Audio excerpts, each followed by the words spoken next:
Bismillahirrahmanirrahim. Assalamualaikum warahmatullahi wabarakatuh. Perkenalkan, nama saya Urmila. Saya dari kelas 4 HSB Hukum Muamalah.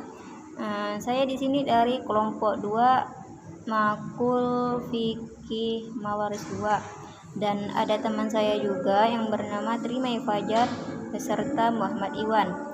Baik, untuk materi pertama saya akan menjelaskan tentang pengertian kakek dan saudara, yang mana sudah kita ketahui bersama bahwa kakek ialah ayah atau bapak dari ibu dan ayah kita. Sedangkan dalam fikih mawaris, kakek di sini merupakan buyut dari bapak dan seterusnya, atau dari ibu dan seterusnya. Nah, ada dua jenis kakek yang dijelaskan dalam fikih mawaris. Yang pertama ada kakek soheh dan kakek ghairu soheh. Yang dinamakan kakek soheh di sini yakni kakek yang bisa mendapatkan ahli waris karena ia dari pihak atau dari jalur laki-laki atau dari bapak. Sedangkan kakek ghairu soheh di sini tidak akan mendapat warisan karena ia dari pihak perempuan ataupun dari pihak ibu. Nah, dan yang selanjutnya di sini, hal ini didasari sesuai dengan kaidah yang ada di dalam faraid. Bila mana unsur wanita masuk ke dalam nasab laki-laki, maka kakek menjadi rusak nasabnya. Namun bila tidak termasuk unsur wanita, itulah kakek yang soheh. Jadi untuk kakek ghairu soheh di sini tidak mendapatkan harta warisan. Sedangkan kakek soheh di sini mendapatkan warisan. Dan ada pun yang dimaksud dengan saudara. Nah, saudara di sini ada 3. Yang pertama saudara kandung, yang kedua saudara seibu, dan saudara seayah. Kalau saudara sekandung di sini yakni seseorang yang lahir dari ibu kita sendiri dan dengan satu ayah, itu saudara sekandung. Beda halnya dengan saudara seibu dan seayah. Nah, yang dinamakan saudara seibu di sini apabila ibu dan bapak kita atau ayah kita berpisah ataupun talak, cerai, kemudian menikah lagi dengan pria lain, dan kemudian si ibu kita ini memiliki anak dari pria lain, maka anak tersebut adalah saudara seibu karena satu ibu dan beda ayah. Sedangkan saudara seayah di sini yakni apabila si ayah tersebut menikah lagi dengan wanita lain, anggap saja ibu tiri, maka sedangkan ibu tiri tersebut mempunyai anak, maka anak tersebut dinamakan saudara seayah. Nah, ini pengertian dari masing-masing saudara. Ada juga perbedaan pendapat mengenai saudara kandung. Di sini ada perbedaan pendapat mengenai hak waris kakek bila bersamaan dengan saudara, seperti perbedaan yang terjadi di kalangan para sahabat Rasulullah Shallallahu Alaihi Wasallam. Nah, di sini ada 2 pendapat. Yang pertama, mazhab pertama di sini mengatakan bahwa saudara sekandung dan saudara seayah ataupun saudara seibu di sini gugur atau terhalangi hak warisnya apabila ada si kakek. Jadi ketiga saudara ini, baik saudara kandung, saudara seibu, dan saudara seayah di sini tidak akan mendapat warisan apabila bersamaan dengan kakek. Mereka mengatakan hal demikian karena beralasan bahwa si kakek tersebut merupakan pengganti dari ayah apabila sudah tiada. Sedangkan mazhab kedua mengatakan bahwa saudara kandung laki-laki maupun perempuan dan saudara laki-laki seayah berhak mendapatkan hak waris ketika bersamaan dengan kakek. Karena kakek di sini tidak menggugurkan hak waris para saudara kandung dan seayah karena sama halnya dengan ayah.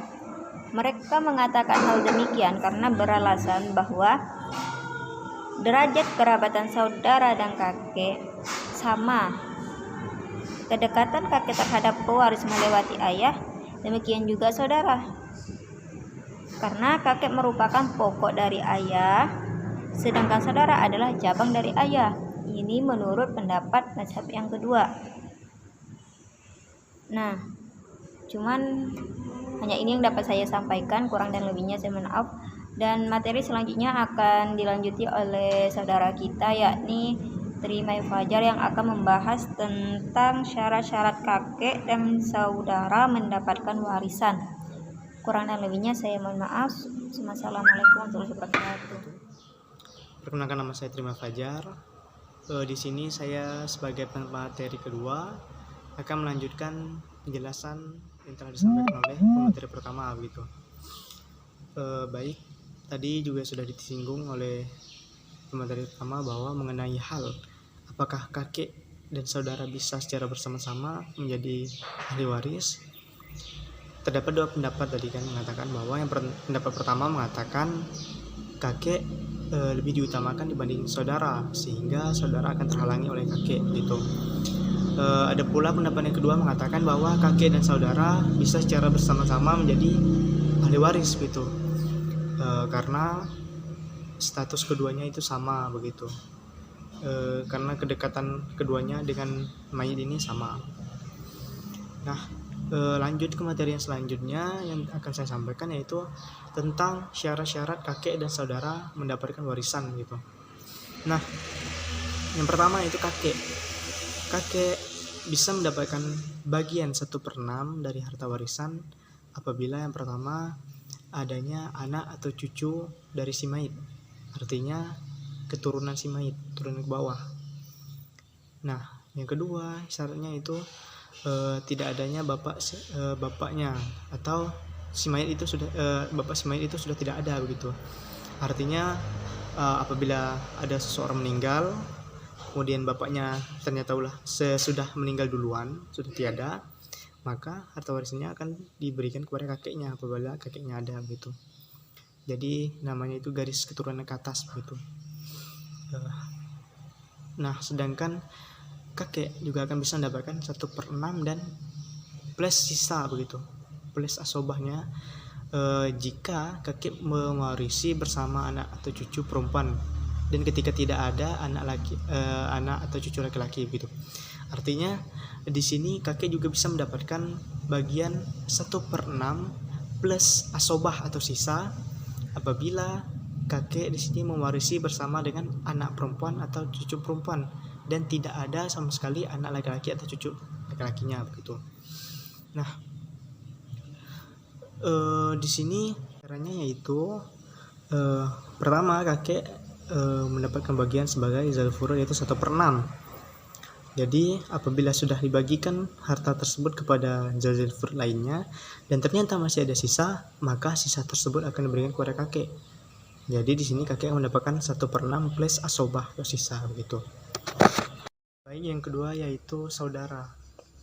Nah, saudara sendiri terbagi dari beberapa saudara. Yang pertama yaitu saudara perempuan sekandung. Saudara perempuan kandung, ia akan mendapatkan 1/2 apabila yang pertama ia sendirian, yang kedua si mayit tidak punya anak kandung, yang ketiga si mayit tidak memiliki cucu, keempat si mayit tidak mempunyai bapak, kelima si mayit tidak mempunyai kakek atau buyut. Nah, yang keenam si mayit tidak mempunyai saudara laki-laki sebapak, dan yang ketujuh si mayit tidak mempunyai saudara laki-laki kandung. Yang kedua yaitu saudara perempuan seayah atau sebapak. Di sini saudara perempuan seayah atau sebapak akan mendapatkan 1/2 apabila yang pertama ia sendirian, yang kedua si mayit tidak mempunyai anak, yang ketiga si mayit tidak mempunyai cucu, yang keempat si mayit tidak mempunyai bapak, yang kelima si mayit tidak mempunyai kakek atau buyut, dan yang keenam si mayit tidak mempunyai saudara laki-laki sebapak, dan yang ketujuh si mayit tidak mempunyai saudara laki-laki kandung. Kemudian yang ketiga yaitu saudara perempuan atau laki-laki seibu. Mereka akan mendapatkan 1/6 bila yang pertama ia sendirian, yang kedua si mayit tidak mempunyai anak kandung, yang ketiga si mayit tidak mempunyai bapak, kemudian si mayat tidak punya cucu, si mayat tidak punya kakek.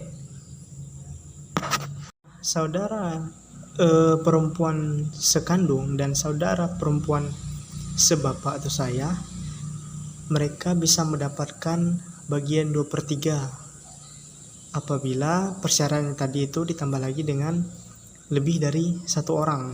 Artinya apabila mereka 2 atau sampai seterusnya, maka mereka mendapatkan 2/3 begitu. Sedangkan untuk saudara laki-laki atau perempuan seibu, apabila terdapat 2 orang atau lebih, maka dia akan mendapatkan 1/3 gitu.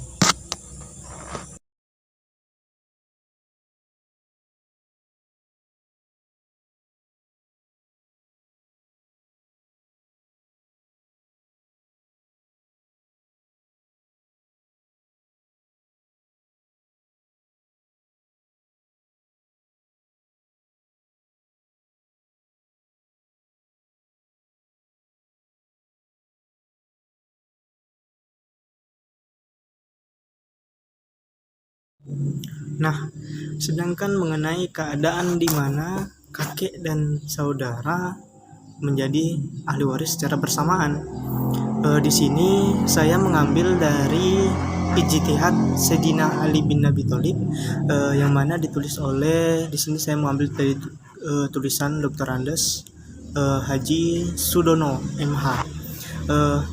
Di dalam tulisannya beliau ada menerangkan bahwa ijtihad dari Sayyidina Ali bin Abi Thalib ini ada 3 keadaan bagi kakek begitu.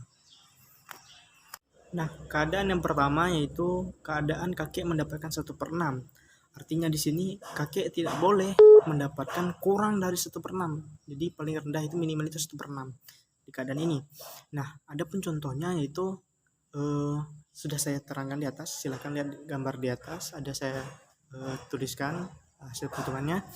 Jadi apabila terdapat di situ ahli warisnya yaitu kakek bersama dengan ibu, bersama dengan suami, kemudian bersama dengan anak perempuan, dan bersama dengan 2 saudara laki-laki begitu. Nah, silahkan lihat di atas gambarnya tadi, itu sudah saya coba rincikan begitu. Nah, yang kedua adalah keadaan di mana kakek mendapatkan bersama dengan asobah begitu. Bersama dengan asobah. Jadi di sini apabila terdapat kakek bersama dengan saudara perempuan kandung dan saudara perempuan saya, maka di sini bagi keduanya, yang satu yang untuk saudara perempuan sekandung itu setengah, dan untuk saudara perempuan seayah itu 1/6, dan sisanya adalah untuk kakek. Artinya di sini setelah dibagi kepada mereka berdua, maka kakek akan mendapatkan sisanya atau sobahnya begitu. Nah, keadaan yang ketiga adalah keadaan di mana terjadinya mukosomah atau berbagi begitu. Jadi antara kakek dan saudara laki-laki itu berbagi. Jadi dibagi 2, bagi rata antara keduanya begitu. Contoh apabila terdapat kakek bersama dengan saudara kandung laki-laki dan saudara laki-laki seayah, maka saudara laki-laki kandung dan kakek ini dibagi 2. Sedangkan untuk yang saudara laki-laki saya, dia tidak mendapatkannya karena terhalang oleh saudara kandung tadi begitu. Jadi di sini kakek bagi adil bersama dengan saudara laki-laki kandung gitu. Jadi bagian kakek sama dengan saudara laki-laki kandung di sini. Mungkin hanya itu yang dapat saya sampaikan, kurang lebihnya mohon maaf. Selanjutnya akan dilanjutkan oleh pemateri ketiga. Assalamualaikum warahmatullahi wabarakatuh.